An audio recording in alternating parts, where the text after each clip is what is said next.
Hi, I'm Jennifer Evans-Cario, President of Sugar Spun Marketing, author of Pinterest Marketing, An Hour a Day, and the Social Media Faculty Chair at Market Motive. Thanks for joining me for Part 4 in the wrap-up in our series on Facebook marketing. One of the biggest problems with social media from the perspective of the user is that there are so many different sites out there that it's absolutely ridiculous. No one can stay on top of all of them. Managing your login at multiple locations and even figuring out how they all work together is darn near impossible. One of the more brilliant moves that Facebook has had in its history is the idea of Facebook Connect. Basically what Facebook Connect lets you do is use Facebook's API and the knowledge that the greatest majority of human beings that are online are using Facebook, and it allows them to use their Facebook login as their login for whatever website, interface, or program you set up. So whereas before people would go to Facebook, go to a brand page, then potentially come back around to Facebook to do the sharing, it allows people to go directly to a brand or directly to a resource or a website, and while on that website interact with their Facebook account. So it basically cuts a step out of the equation, which makes it far more likely that as people engage with their brand, that engagement, that interaction will actually show up on Facebook, publish to their streams, and reach their friends and family. Now, the basic way of how it works is fairly simple. You're integrating Facebook's like button or a variety of other Facebook options right into the content on your website. So for example here, we have a story from Mashable, and at the top it says, "Do you like this story?" And if you click that like button, it's going to pop up a little option that you can either just go with, "Hey, I liked this," or you can actually add some content to the mix, give it your own description, and post it to your Facebook page. And when you push that post to Facebook button, it's going to show up there right in your Facebook stream. It's going to publish out for everyone that you're connected with. And again, from that base website that the user was choosing to interact with, they can very quickly and easily publish things out to their Facebook feed and get it into the news stream. The reality is there's quite a few social plugin options using Facebook Connect. A couple of the more popular ones. The like button. You'll see this popping up all over the web. You'll see it on e-commerce sites, on content sites, pretty much everywhere. It's that ubiquitous little Facebook like button that people click, and as soon as they click it, it broadcasts out to their network, "Hey, this is content that these people actually like." There's also the send button or the share button. Depending on how long ago it's been implemented, it can actually pop up either way. This one you'll see oftentimes showing up alongside content or videos, sometimes on e-commerce sites, but usually it's content and video focused. And this basically lets you take the content that you see and send it to Facebook, send it to a group, send it to someone that you're connected with, but basically not just share it to your wall, but actually send it through to specific people that you're connected with on Facebook. There's also a comments plugin that basically allows anyone that has a blog or, again, even an e-commerce site to integrate comments from Facebook right there into their page. So you can be reading someone's blog post, and at the end of the blog post, you're going to see that add a comment button, and it's going to show you logged into your Facebook account, because your Facebook account will basically follow you all over the web unless you have your cookies turned off. So this gives you the opportunity to have those comments taking place on your site, but to also have it publishing back to Facebook, because as that happens, say when Katie Oskin makes a post using her Facebook commenting, it then publishes out, and her friend Rita McCartan is going to see it on Facebook and can click into the website, read the post, and then once again leave a comment that can turn around and publish out to somebody else. There's also the idea of the Facebook activity feed. This basically shows up on your content site. It lets a person who comes to your site see which of the people they're connected with have liked this page, and sometimes it will even show the people that they're connected with that have liked a specific page, shared a specific page, commented on a page, basically lets you see which friends have been active on a site and what they're doing.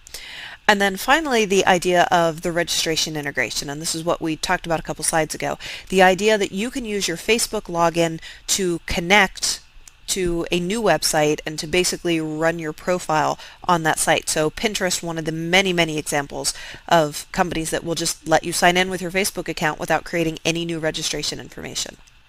Once you connect with some of these sites using your Facebook account, the great thing about it is you then have access to your friends from within Facebook. So example, if you're on a site like Pinterest and you're looking to connect with more friends on the site, it's a great way to go through and say, well, which of my Facebook friends are also on Pinterest so I can come through and follow them, or which of my Facebook friends are also on Instagram or on Twitter so that I can connect with them and follow them.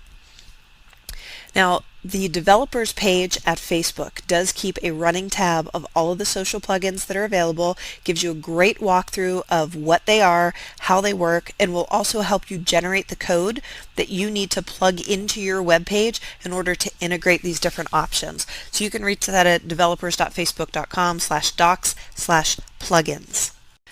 Now the possibilities using Facebook Connect are pretty extensive. Think from the social gaming platform. Think how big social gaming is on Facebook or on mobile apps. The fact that you can connect it to a user's Facebook account and publish updates to their games. They've reached such and such level, or they just scored how many points in Words with Friends.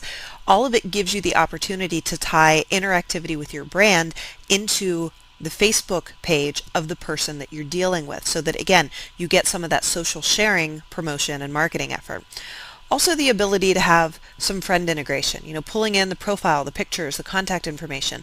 So think of the example I showed from Pinterest, where you can actually go in and see which of your friends are also using Pinterest so that you're able to connect with them. Voting systems can come into play here. Basically you can bring people in for polls that say, hey, come and share your opinion on this, vote on this idea or this concept, and have it connect back to their Facebook account so that they can then encourage their friends and family to come in and vote, or have their say on a specific topic. And then the same thing with forums. It gives people the opportunity to connect with their Facebook friends because they may not have realized that people they were friends with on Facebook were also present on this forum or this website or in this discussion area. So having that tie-in helps people see those social connections taking place all over the web and really maximize the ability to interact with the people that they care about.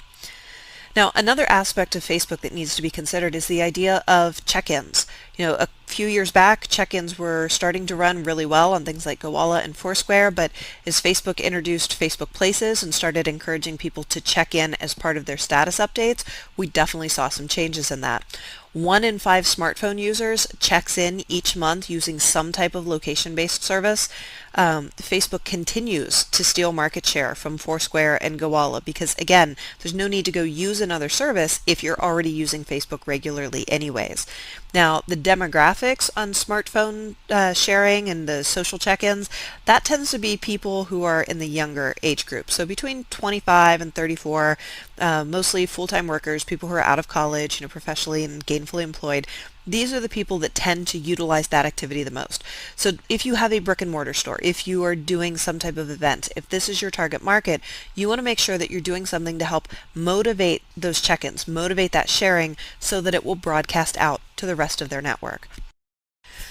Of course, in order to check into a place, you actually have to have a place listing on Facebook. Now, for the most part, Facebook will actually go through sort of the yellow page listings, or the Google Places listing, and they'll pull business names and addresses and phone numbers and general basic information.